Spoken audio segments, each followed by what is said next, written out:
Entré a la oficina de bienes raíces con pasos firmes, aunque por dentro mi corazón latía como si quisiera escaparse del pecho.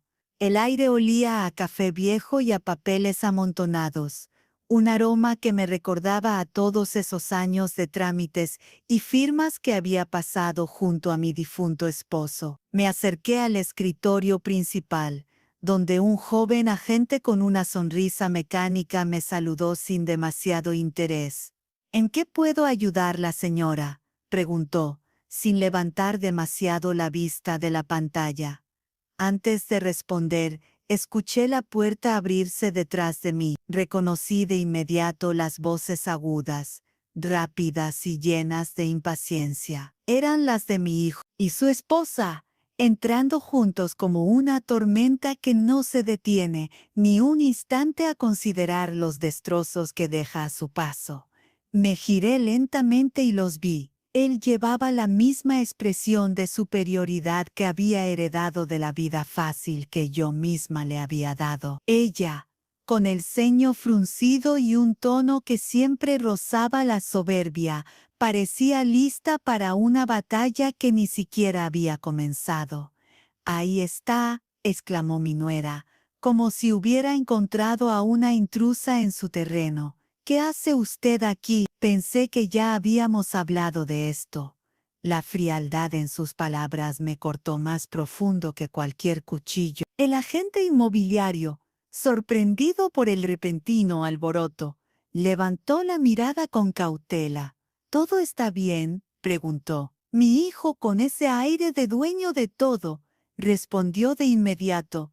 «Está todo bien, solo que esta mujer todavía no entiende que la casa ya no es suya. Estamos aquí para firmar los papeles y terminar con este asunto de una vez».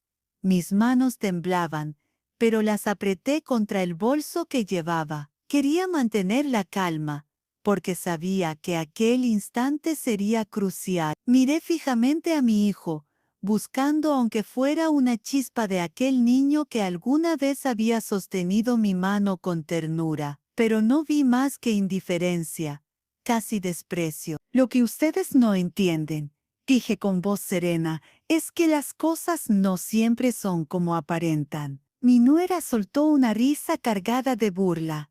«Por favor, no empiece con sus discursos. Esta propiedad ya está decidida.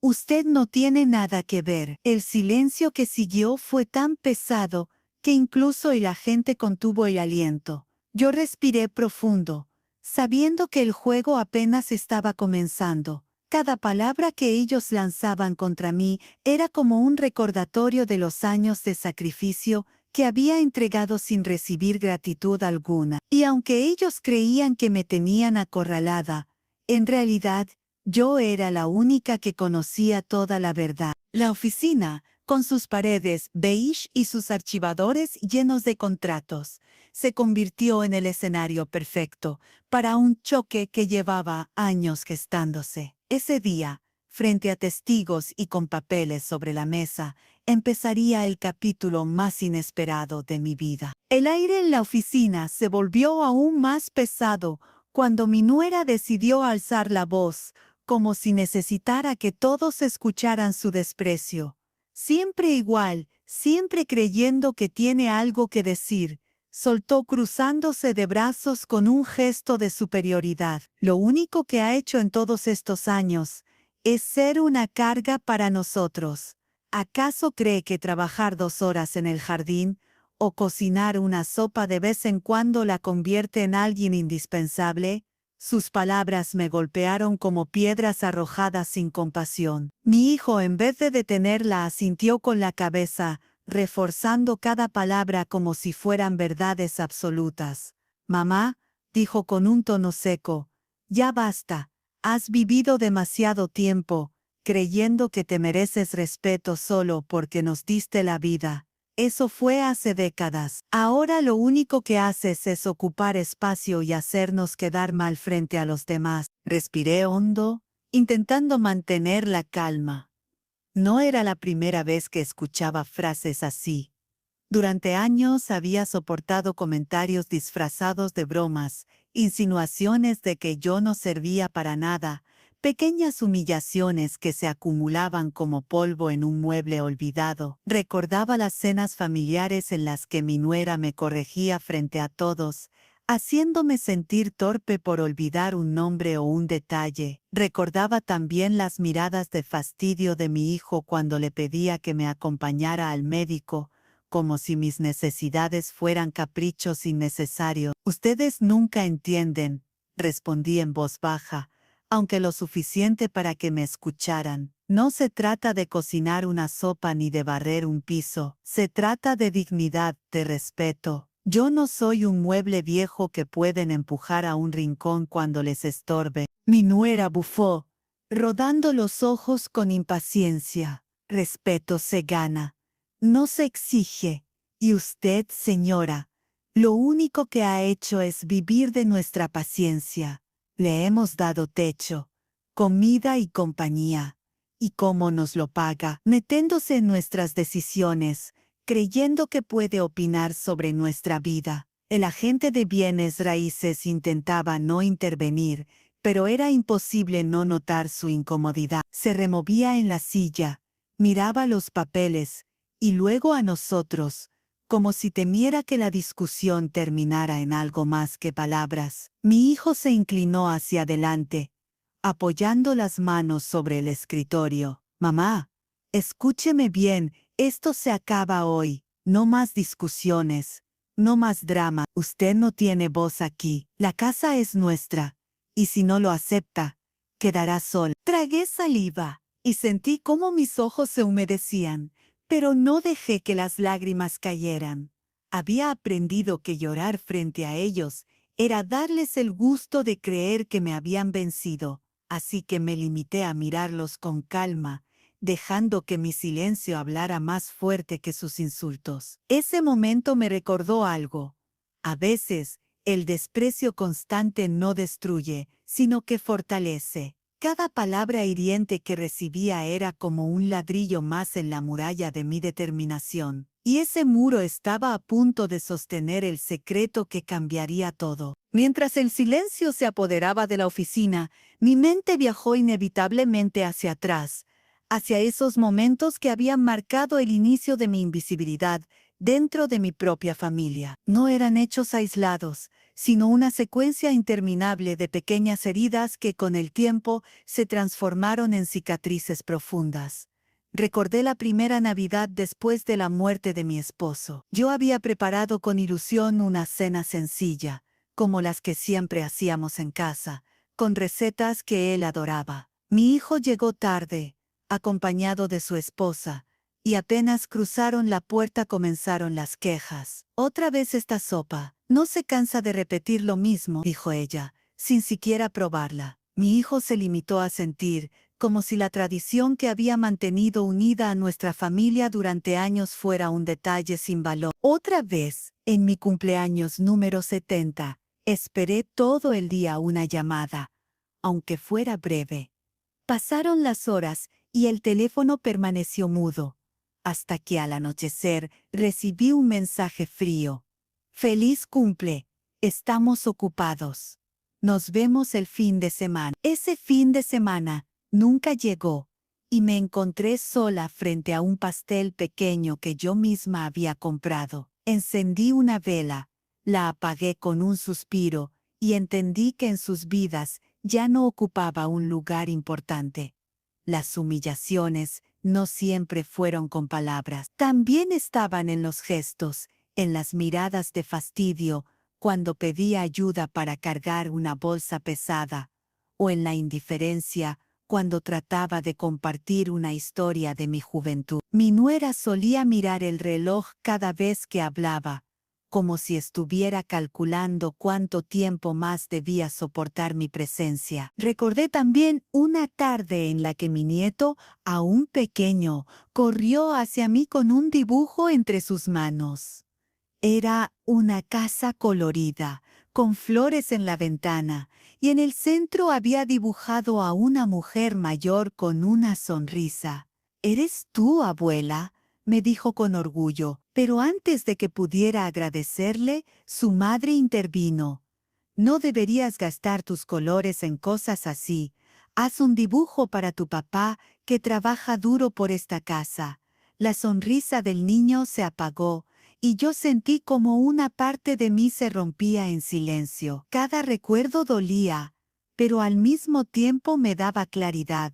Comprendí que los desprecios no habían comenzado de un día para otro.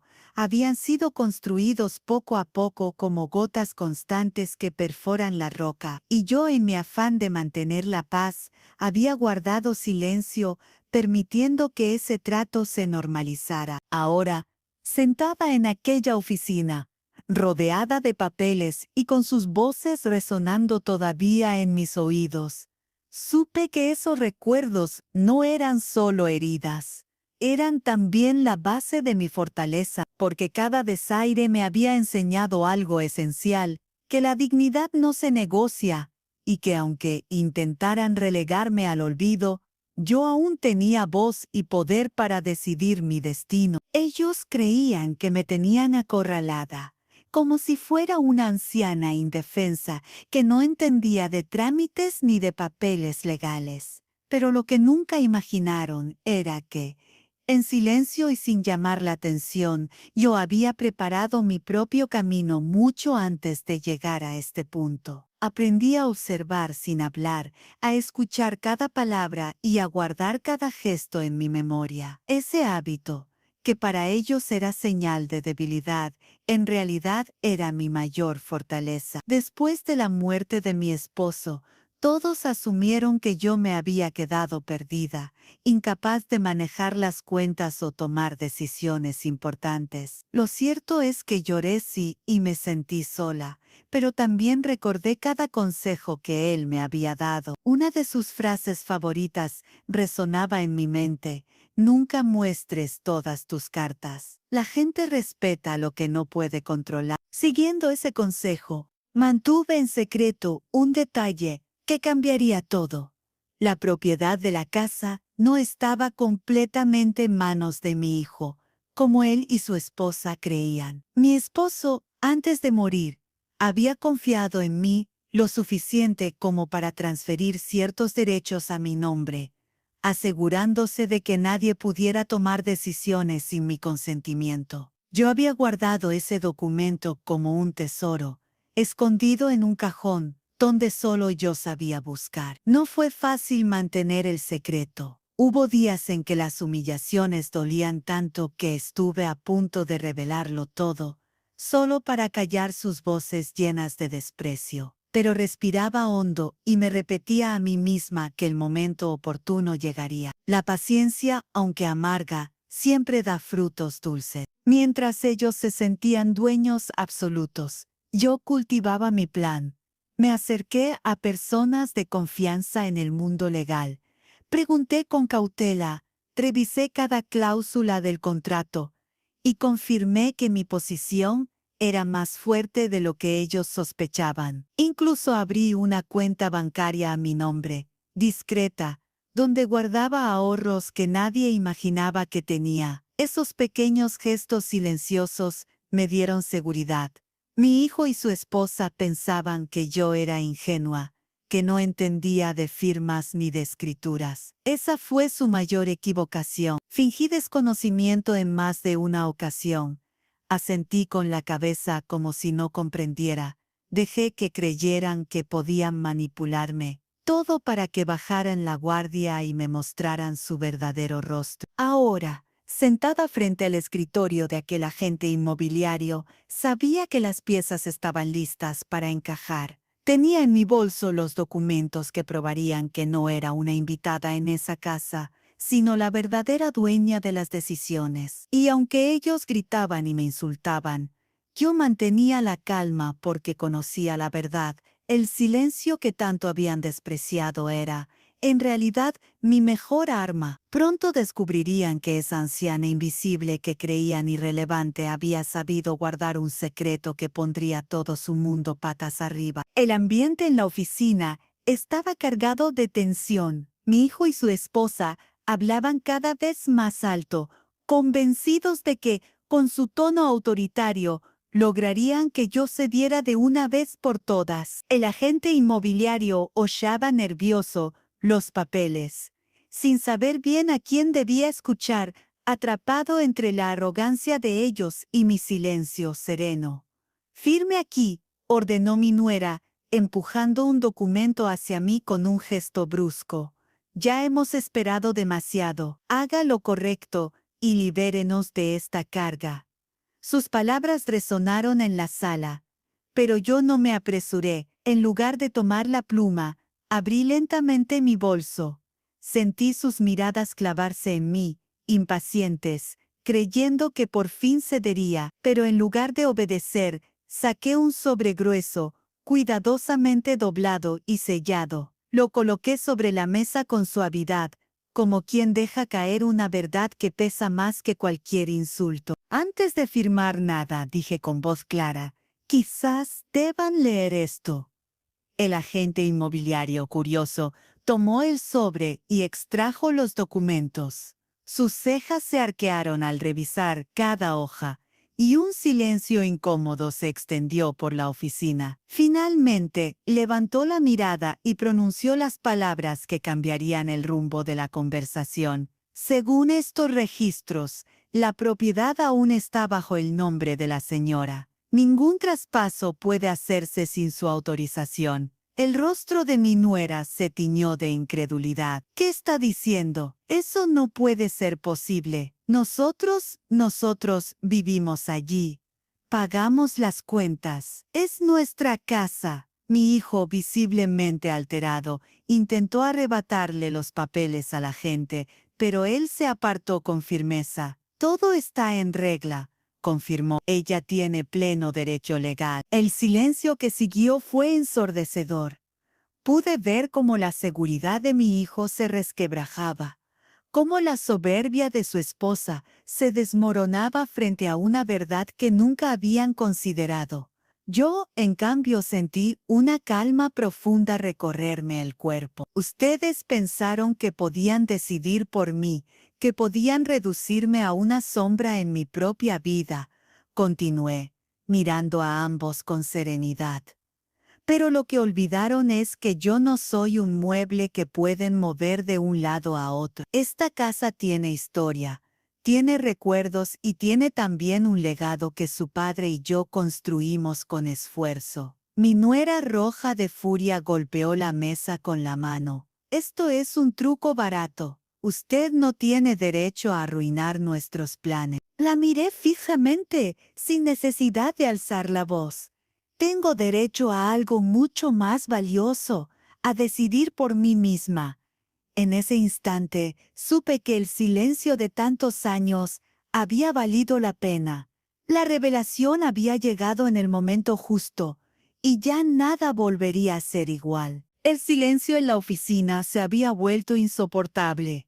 Mi hijo y su esposa se miraban entre sí, incapaces de aceptar la realidad que acababan de escuchar. El agente inmobiliario, aún con los documentos en la mano, esperaba mi siguiente movimiento como si supiera que algo más estaba por suceder. Yo, en cambio, sentí que había llegado el instante que había esperado durante años. Abrí mi bolso una vez más y saqué una pluma elegante, la misma que había pertenecido a mi difunto esposo. La sostuve entre mis dedos, recordando como solía decirme: «Las decisiones más importantes deben firmarse con firmeza, no con miedo». Coloqué la pluma sobre los papeles, no en los que ellos me habían empujado a firmar, sino en los míos, aquellos que había preparado secreto con la ayuda de mi abogado de confianza.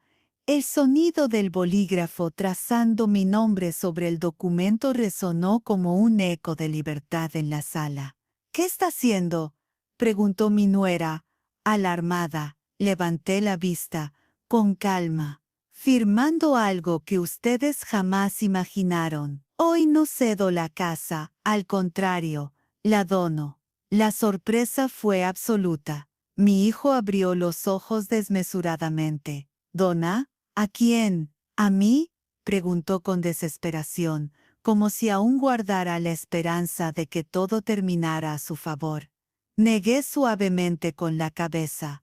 No, hijo, esta casa, este terreno y todo lo que representa, será entregado a una fundación que ayuda a mujeres mayores, que como yo, fueron tratadas como cargas en sus propios hogares.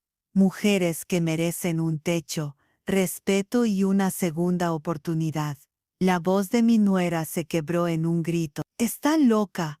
¿Cómo puede preferir a extrañas antes que a su propia familia?» Me enderecé en la silla y respondí con serenidad, porque esas extrañas saben lo que es la gratitud, y porque ustedes dejaron de ser familia cuando me redujeron a un estorbo. El agente inmobiliario, con expresión solemne, asentía mientras revisaba los papeles que acababa de firmar. «Todo está en orden», confirmó. «La donación es legal y válida». En ese momento comprendí que no solo estaba asegurando un futuro digno para otras mujeres, sino también recuperando el control de mi propia historia. La casa ya no sería motivo de disputas ni de insultos. Sería un símbolo de fortaleza, un refugio para quienes habían sufrido silenciosamente como yo. Mi hijo, derrotado, se dejó caer en la silla. Su esposa, en cambio, no dejaba de murmurar que aquello era una injusticia, que no podía permitirse. Yo, mientras tanto, sentí una paz inmensa. Había hecho lo correcto, no por venganza, sino por justicia. La pluma de mi esposo descansaba ahora sobre el escritorio, testigo de la decisión más liberadora de mi vida. Aunque la firma de la donación había sellado mi decisión, aún guardaba un as bajo la manga. Durante años había soportado insultos, humillaciones y desprecios que se escondían tras las paredes de mi casa. Ellos pensaban que nadie más los escuchaba, que su maltrato quedaría sepultado en el silencio. Pero yo había aprendido a usar el silencio como arma, y en esa calma había tejido mi venganza. En mi bolso llevaba un pequeño dispositivo, discreto, que había grabado conversaciones clave. No eran simples discusiones cotidianas, sino pruebas contundentes de cómo mi hijo y su esposa me trataban. Frases hirientes, burlas crueles, planes de despojarme sin remordimiento, todo guardado con precisión, esperando el día en que la verdad necesitara salir a la luz. Mientras ellos discutían con el agente inmobiliario, saqué el dispositivo y lo coloqué sobre la mesa. Si aún creen que la gente se pondrá de su lado, escuchen primero lo que han dicho cuando pensaban que nadie oía. Presioné un botón y las voces comenzaron a llenar la oficina. La de mi nuera, fría y cortante. «Esa vieja no sirve para nada. Lo mejor será sacarla de en medio cuanto antes». Luego la de mi hijo con tono cómplice. «Lo sé. Apenas aguanto su presencia. Cuando tengamos la casa a nuestro nombre, se acabó». El agente inmobiliario abrió los ojos impactado. Su rostro reflejaba incredulidad y cierta repulsión. Mi nuera intentó interrumpir. «Eso está sacado de contexto», pero la evidencia era demasiado clara. Las risas despectivas, las amenazas veladas. Todo estaba grabado con nitidez. «Estas pruebas», continué con calma, «no se quedarán aquí. He preparado copias para personas clave en la comunidad y también para ciertos medios locales. Ustedes han tratado de pintarme como una carga, pero ahora el mundo verá quiénes son en realidad». Mi hijo se llevó las manos a la cabeza, desesperado. «Mamá, por favor, no hagas esto. La gente nos conoce. Esto arruinará nuestra reputación». Por primera vez en mucho tiempo, lo vi suplicando. Pero no era un ruego nacido del amor, sino del miedo a perder el prestigio que tanto valoraban. Yo lo observé con firmeza y respondí. «Durante años me pediste silencio. Hoy ese silencio se rompe y lo hace con tu propia voz». El agente, con tono profesional, dijo: «Señora, comprendo perfectamente su decisión. Esto cambia por completo la percepción de lo ocurrido. Su fortaleza es admirable. Sentí que mi venganza no era gritar, ni vengarme con violencia. Mi verdadera victoria era dejar que sus propias palabras fueran las que los condenaran, porque nadie puede escapar del eco de lo que dice cuando cree que nadie escucha. Al salir de esa oficina, supe que la exposición pública sería su mayor castigo. Yo, en cambio, caminaba ligera, con la certeza de que mi verdad ya no podía ocultarse más. Las grabaciones habían hecho su trabajo mucho antes de que llegaran a la prensa. El eco de aquellas frases hirientes corrió como un incendio en el pueblo. Lo que antes era una fachada de familia respetable se vino abajo en cuestión de días. Mis vecinos, quienes durante años habían saludado cordialmente a mi hijo y a su esposa, ahora los miraban con desdén, susurrando a sus espaldas, recordando cada gesto de arrogancia que habían mostrado. El golpe social fue inmediato. La tienda donde mi nuera trabajaba recibió quejas de clientes que ya no querían ser atendidos por alguien capaz de hablar así de una madre. Poco después, el dueño le pidió que se tomara un descanso indefinido. Ella, altiva como siempre, se negó al principio, pero cuando vio que las ventas caían y las miradas se volvían cada vez más hostiles, entendió que no tenía opción. Mi hijo tampoco salió ileso. Su jefe, al enterarse de la situación, lo llamó a la oficina. Aquí valoramos la integridad y, francamente, tu imagen pública afecta a la empresa, le dijo con seriedad. En pocos días, lo trasladaron a un puesto menor, lejos de las reuniones importantes. Para él, acostumbrado a sentirse imprescindible, aquello fue como una puñalada al orgullo. Pero lo más duro estaba por venir. Con la reputación destrozada, los apoyos económicos comenzaron a desaparecer. Los amigos con los que solían salir a cenas lujosas dejaron de invitarlos. Las tarjetas de crédito, que habían usado con desenfreno, se llenaron de deudas.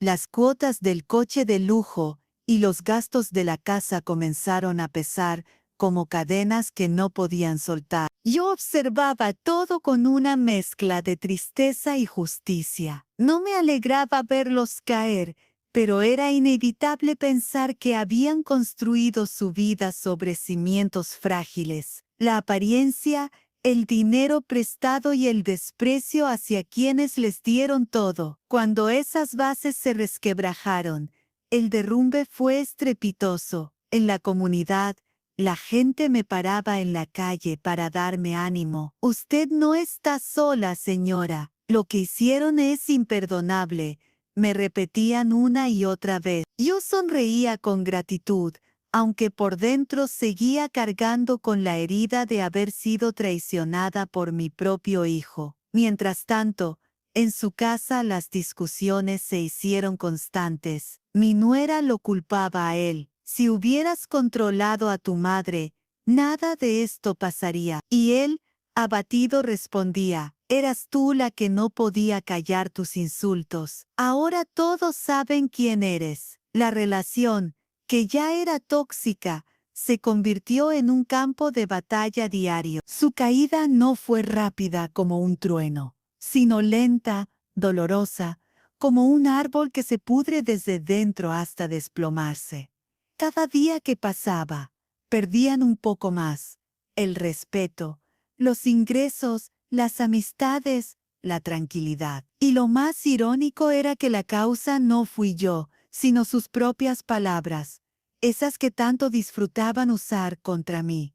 Yo no tuve que hacer nada más. El mundo se encargó de mostrarles que la verdadera riqueza no está en lo material, sino en la forma en que tratas a quienes te aman.